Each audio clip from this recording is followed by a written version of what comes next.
நம் கர்த்தர் ஜீவிக்கின்றபடியினாலே அவருக்குள்ளாய் நானும் நீங்களும் ஜீவிக்கின்றவர்களாக இருக்கின்றோம். இந்த நாளின் காலையிலும் கூட உங்கள் அனைவருக்கும் ஆண்டவராகிய இயேசு கிறிஸ்துவின் நாமத்தினாலே வாழ்த்துதல்களை நான் தெரிவித்துக் கொள்கின்றேன்.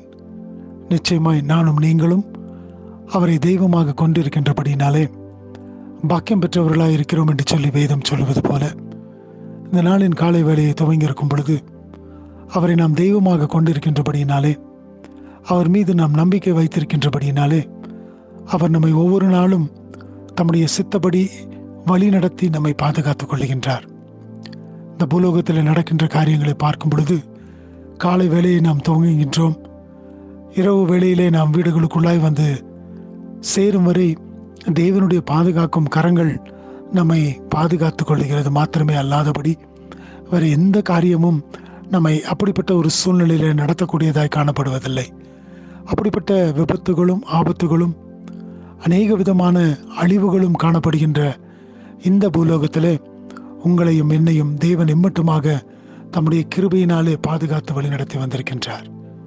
அது மாத்திரம் அல்லாதபடிக்கு நானும் நீங்களும் சென்றுகின்ற பாதைகள் கரடு முரடாய் காணப்பட்ட பொழுதிலும் வனாந்தரமாய் காணப்பட்ட பொழுதிலும் அவர் அதை தம்முடைய சித்தப்படி நடத்தி அதை செழிப்புள்ளதாக ஆக்குகிறார் என்று சொல்லி நாம் வேதத்தில் பார்க்கிறோம்.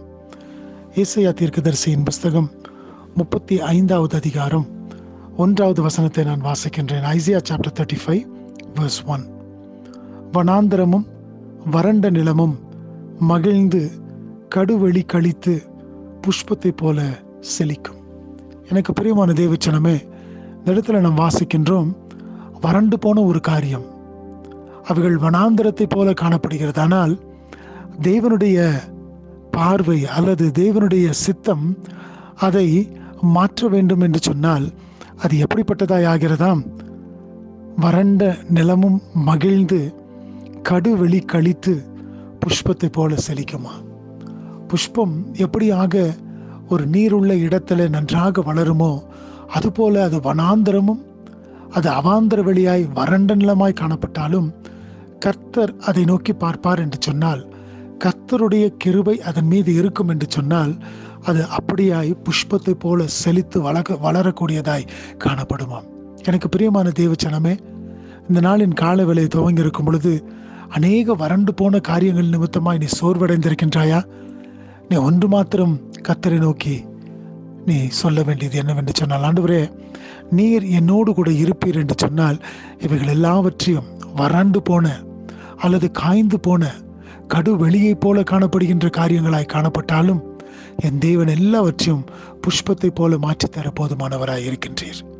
அதை நாம் சொல்லும் பொழுது அவர் மகிழ்ந்து களி கூறக்கூடிய தேவனாக இருக்கின்றார். ஏனென்று சொன்னால் தம்முடைய பிள்ளைகள் அவரை நோக்கி கூப்பிடும் பொழுது அவர்தாமே அவர்களுடைய சத்தத்திற்கு செவி கொடுக்கிற தேவனாய், அவருடைய சத்தத்தை கேட்கின்ற தேவனாக இருக்கின்றார். எனக்கு பிரியமான மகனே, மகளே, அருமையான சகோதரனே, சகோதரியே, இந்த நாளின் காலவேளை துவங்கி இருக்கும் பொழுது உடைய சூழ்நிலைகள் எப்படிப்பட்டதாய் இருந்தாலும் தேவனுடைய கரங்களுக்குள்ளாய் உன்னை ஒப்புக் கொடுக்கும் பொழுது அவர் எல்லாவற்றையும் புஷ்பத்தை போல செழிப்புள்ள ஒரு நிலமாக மாற்றித்தர அவர் போதுமானவராக இருக்கின்றார். அவருடைய கரங்களிலே இந்த நாளை நம்ம ஒப்புக் கொடுப்போமா? அவர் உன்னை நடத்த போதுமானவர். துதி கன மகிமை எல்லாம் அவருக்கே உரியதாகட்டும். ஆமென்.